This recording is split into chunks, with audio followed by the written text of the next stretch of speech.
welcome to another episode of Stuck in My Mind podcast. I am your host, Wize, and today's guest is someone who doesn't just talk about stepping into your power, she lives it. She went from one client in 24 hours to being fully booked in 3 weeks, and then scaling to a national team of 15 in just 6 months, all while building a business that fit her life as a solo mom. No excuses, no permission slips, just pure momentum. Now she coaches ambitious women around the world to raise the to rise their CEO era, own their brilliance, and build high impact businesses without the chaos. She's she's the host of the Sasha Eburne Show, a powerhouse voice for women ready to claim their next level. Welcome to the show, Sasha Eburne. Thank you so much for having me. Oh, the pleasure's mine. Thank you for being a guest. I'm so excited. Yeah, me too. Let's go. Okay, so before the fully booked calendar and momentum, who was Sasha at the very beginning? Yeah, so I had spent 25 years in hospitality and events, predominantly in the hotel industry. Literally straight out of school, I went and studied hospitality management and event management in a very long career, kind of climbing the ladder, working in different hotels in Australia, as well as I spent some time in the Middle East and Vanuatu. And then COVID happened. And in Australia, we housed all of our international arrivals in hotel quarantine. And we were the first hotel that entered that program. So we were stood down, no work, no job, right in the middle of COVID. So that kind of started the trajectory of looking for something else. And there was about a year of in and out of different jobs. And then I discovered the virtual assistant industry. Okay. What was that moment you decided, screw the rules, I'm doing it my way, this way? That I was gonna. I'm sorry. Yeah, like No, that's okay. Yeah, so in terms of breaking the rules, it didn't really kind of cross my mind that that's what I was doing at the time. I had gone and met an old friend, an old industry colleague for coffee outside of the cafe. We weren't allowed in the cafe at that time. And she had told me about the industry. And she said that she worked 3 days a week and she got paid more than she did from her clients and she did in the hotel industry. And I'd always been really interested in a freedom life, entrepreneurship, and kind of I'd started a few businesses over the years and nothing had really stuck. And I think there was, a lot of things about limiting beliefs and, it was just easy in my job to get the money and the income.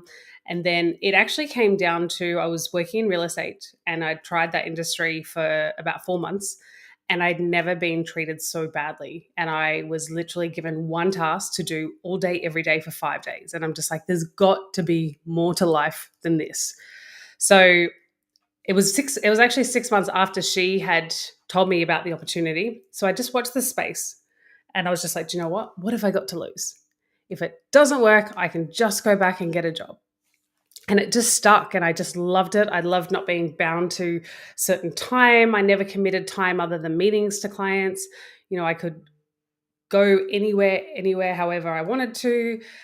And it just really spoke to me that I'd stumbled across something really different and I loved the work that I was doing. awesome. Um, so you built this business as a solo mom, like so. What did life look like at that time when you started when you launched the entrepreneur career? Yeah, though, I mean, let's be honest, there was a lot of hustle, Hmm. um, but it was exciting. And I literally left no stone unturned. In that first week where I was starting my business and also working, I was taking a lot of breaks, a lot of secret little breaks to go and have calls with clients. And that really kind of gave me that motivation to be like, well, if I'm having this many conversations now and I'm very limited in time, what could I do if I actually quit my job? Relied on the 12-hour client that I'd already secured after the first 24 hours.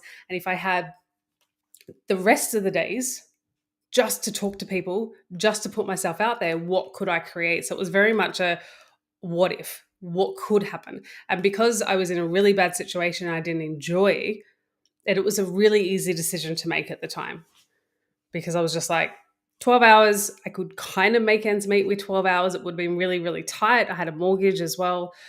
But it was just seeing the potential of how many other people that I could speak to. So that's really kind of I left no stone unturned. I shouted from the rooftops. I put it on LinkedIn. I put it on Facebook. I told everybody this is what I'm doing. And it just slowly and eventually people just started saying, "Oh, I'm interested in what you're doing. I'm interested in what you're doing." And it happened really quickly. And within 3 weeks, I had a full book of clients. That's awesome. Like to go from one client to in 6 months, like really just building a great business. I can imagine the work, yeah, the work you have to put in, and it makes sense if you figure, all right, in the limited time that I'm working with this one client or whatever it is, and you're generating something. Imagine, yeah, 8 hours of this, maybe not punching in on my own time and working the hours that I want to work in and generate some more momentum. So yeah, I could imagine at how it would be easy for you to be like, you know what, yeah, I think I want to go in this direction because if I do spend more time, I can definitely build something that's just amazing. Yep, exactly. So I know for me, when I first started my podcast, right, one of the reasons that I didn't start was fear, just making up excuses, challenging myself. What were the fears you faced when you started? I think internally there wasn't too many fears Okay. because I wanted that life so badly. What the fear was the fear of judgment from other people. A lot of people are like, "Oh, I'm just going to be devil's advocate. What's going to happen if it doesn't work? What's going to happen if you can't pay your mortgage?" And I think that, for a short time I started listening to what other people said and I'm just like, "Hey, that's so negative. Like you've got to try these things to, give them a go." So there was a lot of that and I just kept on pushing because I had a taste of it. And I Yeah. think I always was just like, if it doesn't work, I can just go back to work. And I think I'm pretty good with kind of picking up when to kind of call things. Like, when is it time to be like, okay, cool. And I was just like, even if I can't get a full book of clients, there's other options. I could go and get a temp role, or I could go and get a part-time job that's maybe 10 hours a week or 15 hours a week. There's so many other options than going back to full-time work. So yeah, it was definitely a fear of judgment. What are people going to say? What are people going to think? And there was a few people that had a couple of negative comments. The majority of people were actually really supportive, which I think really kind of helped me push through and just kind of just keep on going. And it's very important when you have people that are close to you that are supportive. Like my wife is very supportive of what I'm doing with the podcast and everything I've been able to build through the podcast. And it's important that you have people that see what you see and are encouraging and pushing you to, because like you said, there are people who, let's play devil's advocate. No, they just wanted to push their limited beliefs on you Exactly. and put doubt in your head because maybe they didn't attempt to do something that they've always wanted to do, and the fear of judgment, like you, or whatever their fear is, Yep. stop them from achieving that. So I'm happy that you decided to not to, yes, like, and like with anything else is be overcoming these obstacles, and I'm glad that you overcame yours and launched the business and didn't let other people's judgment or whatever stop you from building your organization. Yeah, 100% agree. And I think at the time, I didn't realize that it was actually their projection. It was their limiting beliefs. Now, because of all the work that I've done, I can see it. I'm just like, actually, that's your belief, not my belief. And I think that's actually the biggest problem with, a lot of people that do start their business is they do take what other people say and they take on board their feelings and their limiting beliefs. And that does actually get in their own way as well. Oh, it's like with people who know me and oh, how's your little podcast going? What? Oh, I've heard that before. I've been right there with you. So you hear those things where people say that, I'm like, okay, yeah, it's doing well. It's and so yeah, and I'm so proud of the growth that I've had from my podcast, especially not being in, this wasn't my like career or anything doing media or any of that. So to grow it to where I've grown the podcast, I'm so proud of it, and I'm just so excited to continue to do what I'm doing because I love having these conversations. These are so much. It's so much fun for me because I get to meet and learn from other people and hear their stories, and so and then the fact that I get to share it with my audience and people uh, watch it's amazing. Like I receive so many emails and messages, and I love that. That drives me and inspires me, like, to continue to do what I'm doing, and it's podcasting has opened up so many different lanes for me, and I'm just excited to be able to do this. Yeah, I think it's incredible. I think the fact that you can share your message, Mhm. and I love the fact that no matter where you are in the world, we can just connect and we can share with each other audiences. The amount of conversations I have with, podcasters around the world just like you, I think it's incredible that, the internet brings us so close together and you're not kind of bound to, your geographical area, that we can literally have podcast episodes with anybody around the world. I think it's pretty cool. Oh, yeah, you're a perfect example. I'm in Pennsylvania in the United States. Yeah. You're in Australia, Yeah. and It's so pretty cool. it's awesome to be able to have this, and I've like you said, I've interviewed people from India, China, Japan, the Philippines, all over the world, Yeah. Amazing. and to be able to do that, and I love it's like you begin to realize that w that the world is so small in a way, right? But the the people in it, a lot of us just have the same a lot of us just want the same things in life. Like, a lot of us just want the best for our families. We want success. We all basically want the same things in life, and so to be able to connect with people and learn that and be able to have these conversations and see that, yes, we are different, but at the core of it all, a lot of us just want the same things in life. Exactly. Yep. 100%. So what was that big first bold move that shifted everything for you? I think there's probably quite a few. I mean, the first one's obviously going all into the business, but the next one was deciding that just me capping out at 40 hours wasn't enough. So I started doing the research on, well, how can we make this bigger and better, and how can we serve more clients? And that was the next milestone, was moving to a team of 15 and having multiple clients, and that essentially just doubled the business. We went from six-figure business to multi-six-figure business in 12 months. And then what I really wanted to do was do really meaningful work. So I stepped into the coaching space, and that was when I was just like, well, if I've stumbled across this, how many other women can I share this opportunity with so that they can be free? They can have time freedom, flexibility freedom. 99% of my coaching clients are mums. They just want to have the flexibility to do whatever they want to do and go wherever they want to go.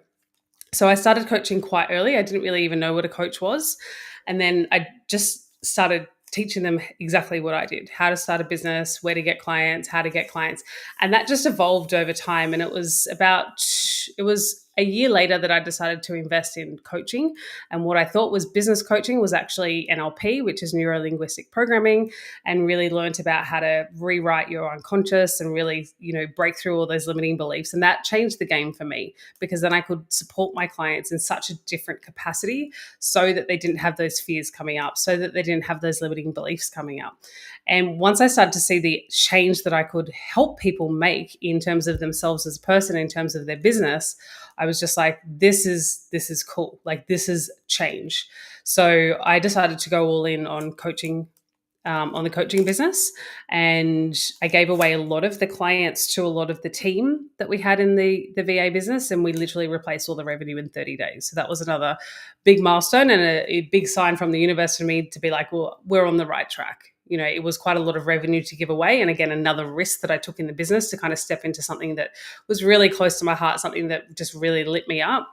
And, fast forward now to 2025, I spend 96% of my time in the coaching business and supporting women and men globally around the world. And then we still have a little 4% in our virtual assistant business, where we have a couple of clients that have been with us from the beginning that the team supports. So we still run both. And then also this year we did birth another business, and I'm now certifying people globally in breathwork certifications and sound healing certifications as well. So kind of a lot more for those spiritual entrepreneurs, giving them the opportunity to add some modalities to their tool belt. So what led you to this side of the business as well, in infusion with of everything you're doing now with the sound and everything? Like, what got you here to include this into everything you're doing? Yeah, it's kind of been an evolution and a bit of a journey, and it did start with NLP. I went into NLP thinking it was business coaching, Yeah. and it was not. And it's just eventually over time. And I think what I've learned to be a leader and to be a CEO, there's a lot that comes from self and a lot of nervous system regulation. So it kind of started just tapping into it personally. And, attending some sound healing events, some cacao ceremonies, some retreats in Bali. And then I was just like, I really like these modalities, and it kind of really helped ground myself. I firstly did my own breathwork certification and realized how powerful it was. And I was just like, wow, this is life changing. And I've heard so many stories from books and things like that of people that have changed their lives through breathwork, and then as well as sound healing as well. So it's just kind of been this evolution of a journey. But I went through that personal journey first and learned how I can not be stressed out 24/7, because running a big business can bring stresses, and again, the self-created stress. But having those resources in your tool belt to help you regulate and just kind of ground yourself was just super powerful. So last year I hosted my own Bali retreat, and I introduced breathwork and sound into the retreat, and the change that came out of those women was phenomenal. So I was just like, there's so much power in this. So this is why 2025, I decided to do, formal qualifications in all of those. And then to be able to certify people, I think was just that next step. Because what I've found in my coaching career is everything that I have been learning, I get to teach. So everything I invest in to improve my skill set, I'm just going to keep teaching to my clients, and kind of that pay it forward movement. And it's it's similar to what I've been doing with everything that I've been learning through podcasting, like learning how to edit video, all these different things that I figured, like, all right, let me just start coaching people on how to launch their own podcast and avoid all the Exactly. hiccups that I went through when I first started, because I didn't have a clue of anything. And so I'm actually in beta for launching my program, and I'm looking for some people. So I love that. it's yeah. Being Since I've launched my podcast, I've done some things that I would have never thought I would have been able to do. Like, I've been able to launch a internet radio station. I've launched a publishing company. I've got certified as a coach as well. So all of this from me discovering my voice through podcasting and opening up these different experiences for me. And so I've just one of the things, since you mentioned breath work, one of the things I started at the beginning of this year was I wanted to improve my relationship with spirit, God, whatever whatever you want to describe it as. And one of the things that I do in the morning as well is breathe. I do this breathing exercise every morning, and that was something that I was like, all right, I'm going to start doing this every morning. I'm going to start my breathing exercise and have my do my affirmations and my meditation and everything. And since I've started that journey, things have opened up for me. So many opportunities have come up from it because of just I just feel because of me opening a different side of and just doing something differently and Yeah. just experiencing so many different things. So it's really been a blessing, and I'm just I'm grateful for all of this, that for all these opportunities that are happening. But it started basically with me just taking that risk and launching the podcast. I love that. What a journey. I love this. It's just been amazing. So you scaled fast, right? Yeah. What do women misunderstand about momentum as entrepreneurs and business owners? What I find is there's probably two sorts of people. There's, the potential, like the go-getter that Hmm. just tries everything and that they're just not getting any traction, but then they don't ask for help. So what I learned very early on is to invest in the experts that have done what I want to do. Yeah, So in the beginning, I worked in a coaching program that taught me how to build a successful coaching business because I'd never done it before. And that's why I think it's so powerful, especially when you're starting a business, to kind of invest in the support. So you've got the ones that just keep on turning this wheel and doing the same thing and expecting a different outcome. So they fail to ask for help because there are so many people out there willing and able, very much like the podcast. Why would you sit there and work it all out yourself when you could invest some time and money into somebody that gives you the shortcut and you can get there so much quicker? yeah, Then you've got the people that just kind of sit in the whole I'm okay with at this level and they play small.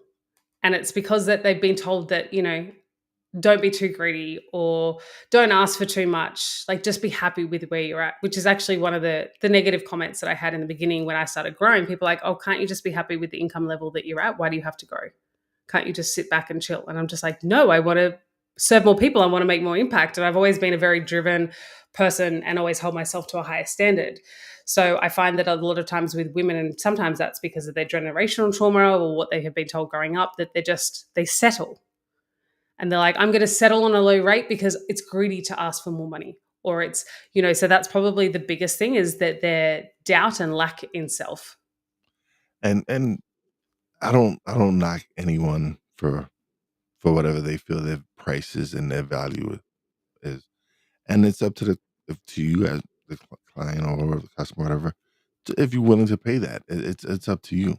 So I don't never knock anyone's price. If I can afford it, I'll go out and afford. Exactly. If I can, I'll find something that I can afford, and it, it people don't realize like it. It's I invested in myself. I've taken courses. I've invested in quality mic, and so that was because I wanted to grow and improve, and that's the only way I was going to ever improve was investing in myself and learning certain things and learning all whatever was necessary for me to help me grow and build my podcast. And so it was just some like it was something with inside of me that was like, all right, I need to if I really want to do this, then all right, let me sign up for this course. Let me learn from this person. Let me connect with this person. And through that, I've been able to network with people who, if I don't have the answer to something, I can go and reach out to them. And it's vice versa. If they see something that I've done and like, hey, how did you do that? I'm like, hey, this is how you do it. So it's been so amazing to be able to network and connect with people and be able to ask for help. Like you said, that's something people who are afraid to do. Like they think if they ask for help that they're going to be judged. Like, oh, see, you can't do this. You can't run this business or build whatever you're building because look, you're asking for help. Yeah, exactly. What's the biggest mindset block holding ambitious people? What's the biggest one? I think that they just can't see it for themselves. So rather than looking at, say, another woman like myself or, another successful entrepreneur and thinking, hey, like we're all human. If they can do it, I can do it too. They just think that they can't do it, or they're like, they're just lucky, or they've had the financial backing, or, they just knew exactly what to do. And I can tell you, none of us knew exactly what to do. We're all working it out just every single day. There's nothing special about what we've done. It's just the fact that we've learned a lot. Like I've always been someone that's read a lot of books. I've also traveled a lot, so I'm quite worldly, but it just comes down to how much you actually put into it. And that's all it is. So I think a lot of them they just don't believe that they can do it themselves. Yeah. Why do many service-based entrepreneurs live in chaos instead of clarity?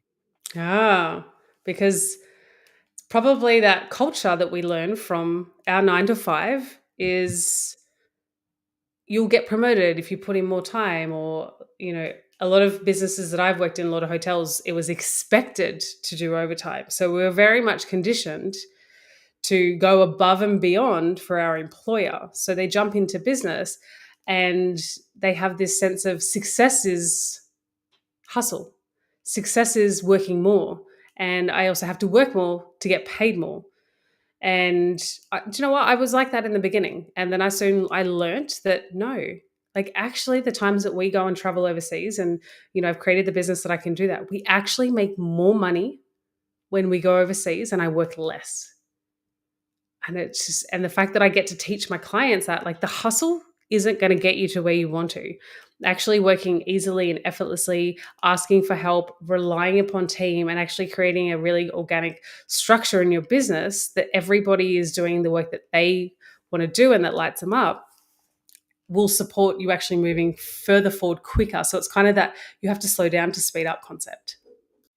Yeah, I'm sure you've built a system that's helped you scale with such growth. Like, and that's what sometimes it takes for you to build that structure, that system that you need to help you go to that next level. Yeah, and you have to be okay again asking for help. Ask for help from team. Rely upon other people, and a lot of people shy away from hiring team, and they're like, "Oh, what if it doesn't work?" Or they're not going to be as good as me. It's definitely adopting a lot of mindset principles. Well, let's be honest, no one's ever going to do it as well as you because we strive for perfection. So it's done is better than perfect. If something is done to 80%, then that is great. That is saving you so much time, and you can move a lot faster by asking for help, leveraging automations, leveraging AI. There's a lot of ways to move faster than just sitting in the hustle and doing it all yourself. You just mentioned AI. Yeah. What is your view on it? What do you think about the benefits of AI or the pitfalls? What do you see that? Yeah, I think we have to get on the train. And if we don't get on the train, we're going to be left behind. But I think it's about learning how to use it constructively and understand when things sound recycled and regurgitated. And, it's about how you train your AI and, maybe even using quite a few different AI, maybe using, if you're talking about copy, using a version of Claude and ChatGPT together. But plugging in so many of your own prompts, getting it to speak like you, talk like you, getting to understand your client's desires. So, really going to the depths of like as if you're training a team member how to write copy, train your AI to write copy. And I think that, you know, even in our business, I'd say we heavily underutilize AI, and there are so many other tools that we could be using, and it's just we're just kind of scraping the tip of the iceberg. And I think in terms of AI, as long as it's used for good, and it's used in a way that's authentic, then we should be using it. I see a lot of things on Facebook groups where they're mocking up AIs of films that are never going to exist, that are never going to happen, and sending people on this wild goose chase.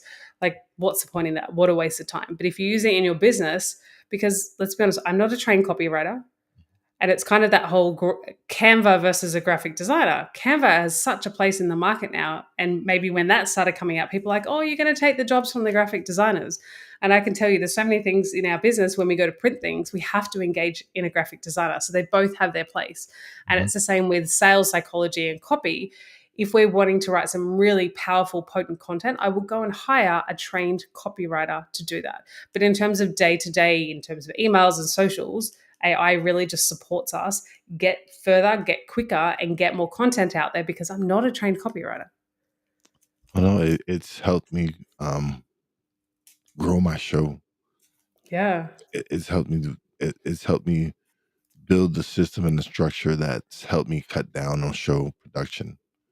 Like just it's helped me just grow. Like I don't have a whole team here to help me do the it's me. I'm everything. But with AI and automation, I've been able to not burn myself out, because that's what eventually that's what happens to people is they burn themselves out because they overextend themselves. But Yeah. with AI, it's been able to help ease so much of the burden and just help me just focus on building a great structure for the show. And so, yeah, I use it for what it is, the tool that it is to help me grow.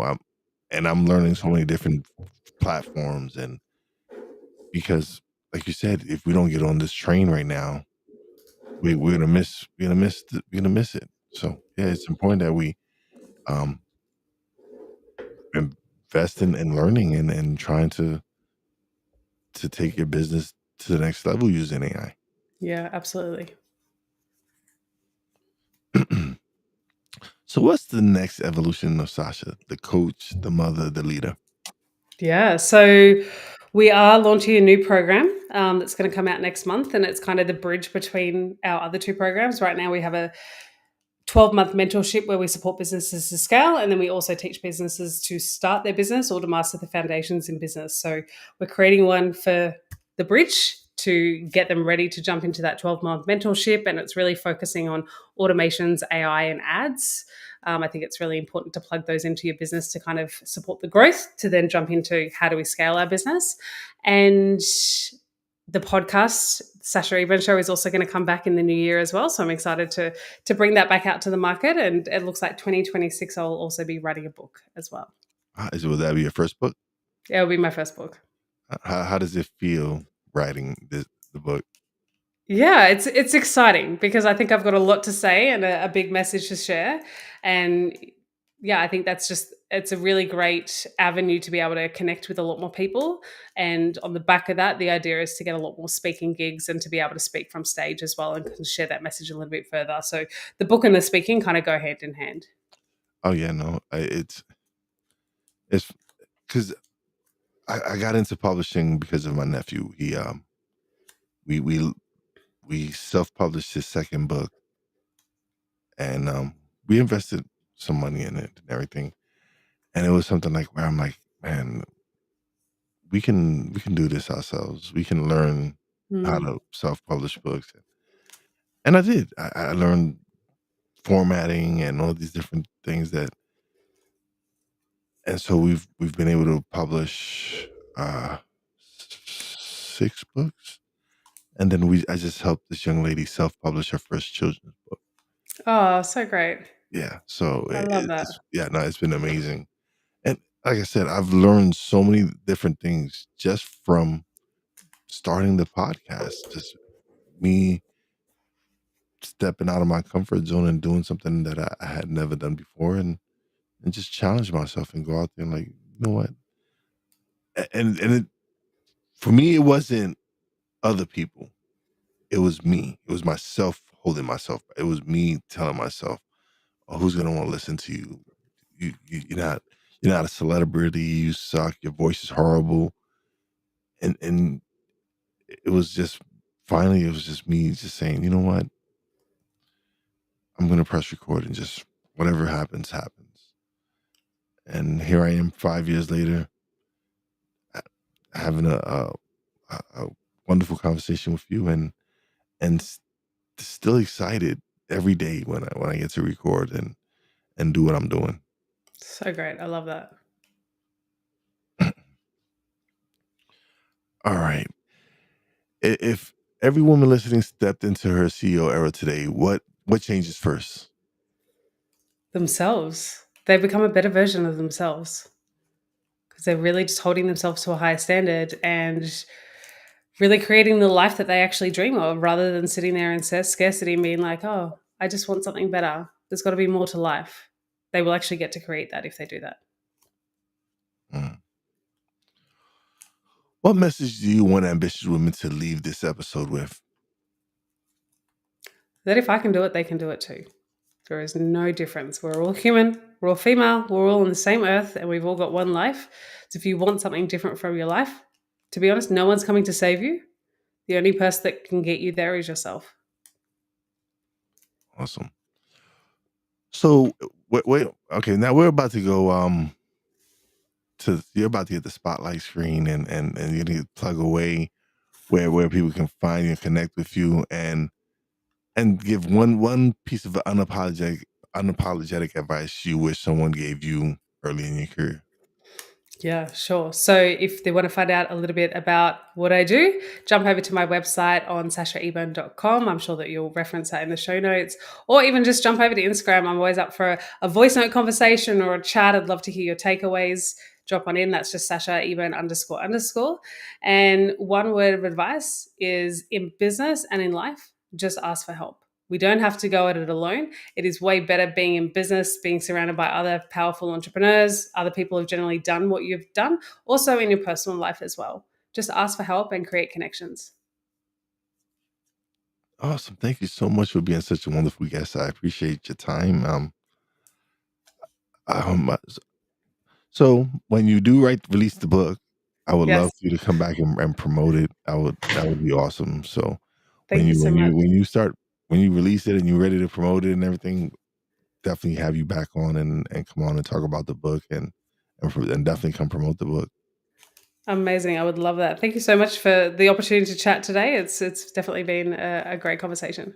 Oh no, thank you so much for dropping some great game and I appreciate you sharing your story and I'm excited to for what you're building. It's awesome to see someone build something amazing and inspire men, women, don't matter, just to inspire people to greatness. Like you said, if like I feel like if people who want to start a podcast, like if I can start this podcast, if you're out there and you want to start a podcast, go out and start it. Like all it takes is you just to face your fear and do it.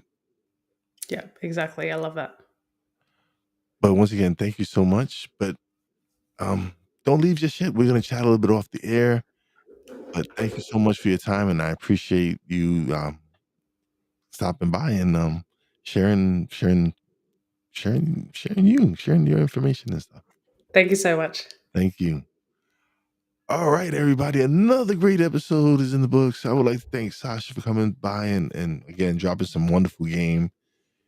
If your story is proof that your circumstances don't get the final word, your choices do, please invite listeners. Please follow Sasha and subscribe. Listen to her show, the Sasha Eburne Show. I greatly appreciate everybody who's gonna tune. If you haven't tuned in live, please when you catch the replay, I appreciate all the support everybody's giving. Love it. And as always, shout out to everybody out there. You know how your boy Wise does it. Peace out.